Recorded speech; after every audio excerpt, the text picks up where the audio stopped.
অথবা জামাত কোনো জায়গায় হতো, কোনো জায়গায় চরমনাই হতো কিন্তু সেটা না করে আপনারা সেখানে একজন ব্যক্তি ডাক্তার শাহাদাতকে বানাতে গিয়ে আপনার এই ঢাকারটা প্রশ্ন আসছে। শাহাদাত যদি জায়েজ হয় ঢাকারটাও জায়েজ হবে, আর ঢাকারটা যদি জায়েজ হয় চরমনাইয়ের পীর সাহেবের ওই বরিশালেরটাও জায়েজ হবে। এখন সহজ রাস্তা, ইশরাককে শপথ করিয়ে দিন, চরমনাইয়ের পীরকে শপথ করিয়ে দিন, ঝামেলা এই দুইটা চলে যাক। বাকিগুলো ইমিডিয়েটলি আপনারা নির্বাচন প্রক্রিয়ার মধ্যে চলে আসলে অটোমেটিক তারা নির্বাচিত হয়ে আসবে। এরপরে জাতীয় সংসদ নির্বাচন হতে পারে, অথবা জাতীয় সংসদের পরেও যদি এগুলো হয় তাহলে জাতীয় সংসদ হতে তো আর খুব বেশি দেরি নাই, 5-6 মাস পরে যদি নির্বাচন হয়ে যায়, যেগুলো হচ্ছে এখন।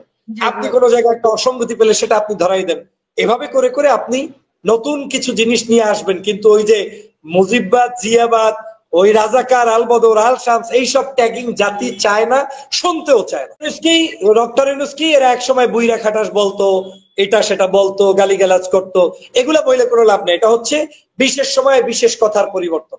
আজকে যেই জামাতের প্রশংসা করছে কালকে সেই জামাতের আপনার প্রশংসা নাও করতে পারে, বিএনপির যে খারাপ বলছে কালকে নাও করতে পারে। এটা দোষের কিছু না, আমি তাদের ফ্রিডম অফ স্পিচের পক্ষে, আমি এটাকে স্যালুট জানাই। কিন্তু যারা রাজনীতি করেন তাদের সাবধান হতে হবে। আপনি কি আপনার দলের আমিরের কথা শুনবেন? আপনি কি আপনার দলের চেয়ারম্যানের কথায় রাজনীতি করবেন? না আপনি ওই ইউটিউব শুনে শুনে আপনি রাষ্ট্র চালাবেন? এইটা হতে পারে না। যদি সেটা করেন তাহলে বুঝতে হবে আপনার ইমানে দুর্বলতা আছে। ইমান মানে বিশ্বাস, ওই বিশ্বাসটা কি? আপনার দলের প্রতি আপনার বিশ্বাস নাই, আপনার নেতার প্রতি আপনার বিশ্বাস নাই, আপনার আমিরের প্রতি আপনার বিশ্বাস নাই। আপনি শুধু রাতের বেলা শুনছেন, সকালবেলা ওইটা নিয়ে করলেন। এটা আমি বিশ্বাস করি না। তবে আমি মনে করি বাংলাদেশের মানুষ এগুলো থেকে এনজয় করে ঠিকই, কিন্তু আপনি আমি ডাকলে ওই দল ছাড়া 100 লোক রাস্তায় আসবে না। ওই দলই সর্বশেষ মানুষ আনবে, তারাই রাজনীতি চালাবে, এটা বাস্তবতা। চ্যালেঞ্জ দিলে আমি এখন দিলাম, বাংলাদেশের এমন কোন ইউটিউবার নাই, including you, including us, including anybody, যে আপনি চাইলে 1000 মানুষ ঢাকার পথে বিনা পয়সা দিয়া পরিকল্পনা ছাড়া আনতে পারবেন না। সে 1 কোটি মানুষ আপনার ভিডিও দেখলেও আসবে না। কারণ এই মানুষগুলো কেউ জামাত করে, কেউ বিএনপি করে, কেউ চরমনাই করে, কেউ হেফাজত করে, ওই দলের নির্দেশ ছাড়া সে কোথাও যায় না। অতএব এটা বুঝতে হবে। কমন ইস্যুতে আবার সবাই যায়। যেমন শাহবাগে আমরা গিয়েছি আওয়ামী লীগ নিষিদ্ধের জন্য, হাসনাতের চেহারা দেখতে যাই নাই। বিষয়টা বুঝতে হবে। এনসিপির লোকদেরকে দল ভারী করতে যাই নাই, আমরা গিয়েছি বিশেষ ইস্যু আওয়ামী লীগের নিষিদ্ধ করতে হবে। অতএব সেখানে আমরা সবাই গিয়েছি। আবার কালকে যদি দেখি যে আমার বিরুদ্ধাচরণ হয়, যাবো না, পাত্তা দেবো না, সমস্যা। আমি মনে করি এটা আইনি প্রক্রিয়া অবশ্যই সমাধান হতে হবে এবং ঈশ্বরকে শপথ পড়ানো উচিত। আপা, আমার লজিক ভেরি ক্লিয়ার, আমি ওই এক পেশে কথা বলতে পারি না। ইশরাক, যেহেতু আপনি দুইটা কাজ সরকারের ভুল হয়েছে। একটা হচ্ছে যখন সমগ্র সিটি কর্পোরেশন গুলো তারা নিষিদ্ধ করেছে, একটা গেজেটের মাধ্যমেই তো করেছেন, তাই তো? তো এক গেজেটে নিষিদ্ধ করে সাথে সাথে আরেকটা গেজেট আপনারা প্রকাশ করে দিতেন যে আগামী 3 মাসের মধ্যে, 2 মাসের মধ্যে, যেহেতু আওয়ামী লীগ সব অন্যায় করেছে, অন্যায় মুছে ফেললাম, ন্যায়গতভাবে একটা নির্বাচন করতে চাই, সেই নির্বাচনী প্রতিনিধি নিয়ে আসতেন, কারো কোনো প্রশ্ন ছিল না। এই বিএনপি হয়তো জয়যুক্ত হতো, অথবা জামাত কোনো জায়গায় হতো, কোনো জায়গায় চরমনাই হতো কিন্তু সেটা না করে আপনারা সেখানে একজন ব্যক্তি ডাক্তার শাহাদাতকে বানাতে গিয়ে আপনার এই ঢাকারটা প্রশ্ন আসছে। শাহাদাত যদি জায়েজ হয় ঢাকারটাও জায়েজ হবে, আর ঢাকারটা যদি জায়েজ হয় চরমনাইয়ের পীর সাহেবের ওই বরিশালেরটাও জায়েজ হবে। এখন চরমনাই আল্লাহ নামাজ পড়ে তাই দেবো না, ইশরাক বিএনপি করে তাই দেবো না, অথবা ইশরাক বিএনপি করে তাই দেবো, এই মানসিকতা পোষণ করে সরকার চালানো যায় না। আমি মনে করি সরকারের প্রথম ভুল যেহেতু করেছে, আনটিল ইলেকশন এই ভুলের মধ্যেই তার থাকতে হবে, কোনো অপশন নাই।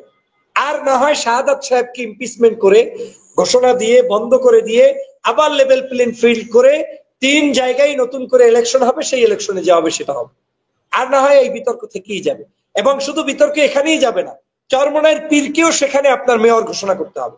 কারণ এখানেও আপনার এই যে ইশরাক সেকেন্ড, চরমনাইয়ের পীরও বরিশালে সেকেন্ড, শুধু সেকেন্ডই না, 30,000 ভোট পেয়েছে সকাল 10টা পর্যন্ত, তার দাঁত ফেলে দেওয়া হয়েছে, রক্তাক্ত করা হয়েছে। আপনার লাইভে বহুবার এ নিয়ে কথা বলেছি। অর্থাৎ তারও তো অধিকার আছে, সেখানে তো তাকে অন্যায়ভাবে আপনি আটকাতে পারেন না।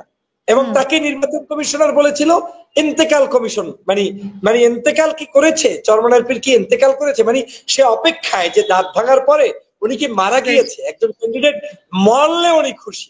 এই যে বৈচরিত্র, দুই চরিত্র, বহু তন্ত্র মন্ত্র, এগুলো দিয়ে আসলে সুষ্ঠু সুন্দর ধারায় চলে না। তবে আমি মনে করি সরকারের জন্য এখন সহজ রাস্তা, ইশরাককে শপথ করিয়ে দিন, চরমনাইয়ের পীরকে শপথ করিয়ে দিন, ঝামেলা এই দুইটা চলে যাক। বাকিগুলো ইমিডিয়েটলি আপনারা নির্বাচন প্রক্রিয়ার মধ্যে চলে আসলে অটোমেটিক তারা নির্বাচিত হয়ে আসবে। এরপরে জাতীয় সংসদ নির্বাচন হতে পারে, অথবা জাতীয় সংসদের পরেও যদি এগুলো হয় তাহলে জাতীয় সংসদ হতে তো আর খুব বেশি দেরি নাই, 5-6 মাস পরে যদি নির্বাচন হয়ে যায়, হয়ে গেলে সমাধান হয়ে যাবে।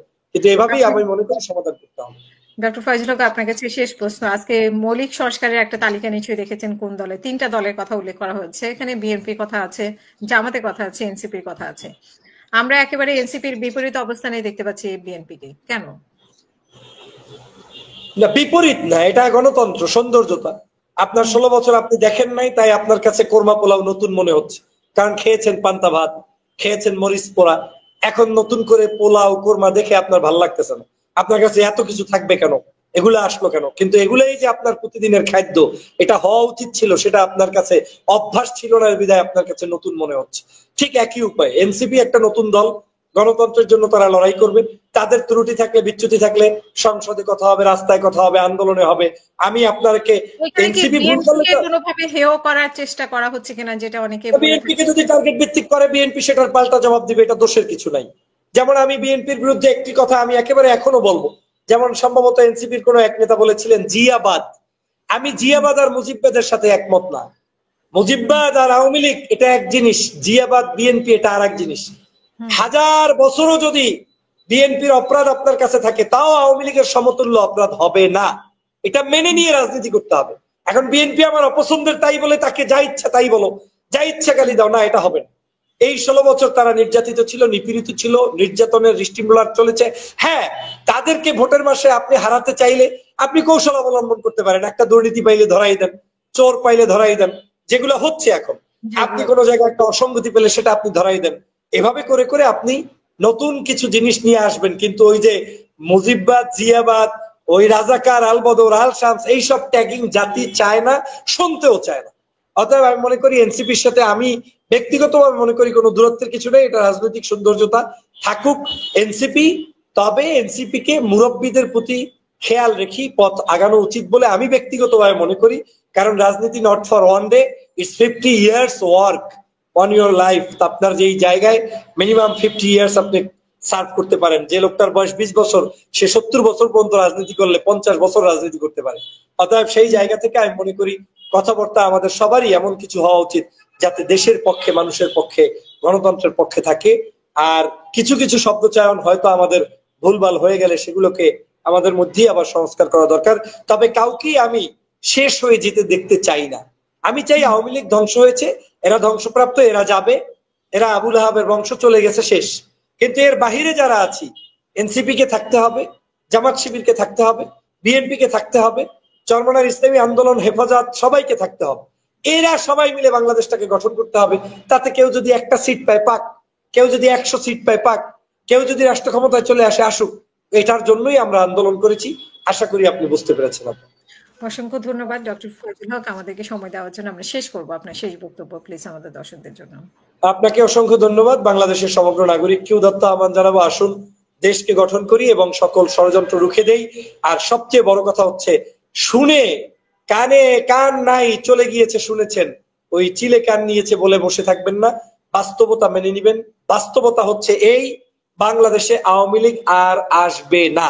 এখন আপনারা ঐক্যবদ্ধ থাকেন, আপনারা ভালো একটা নির্বাচন করেন, আপনারা একে অপরের সাথে ডায়লগ করেন, তর্ক করেন, কিন্তু যুদ্ধ করিয়েন না।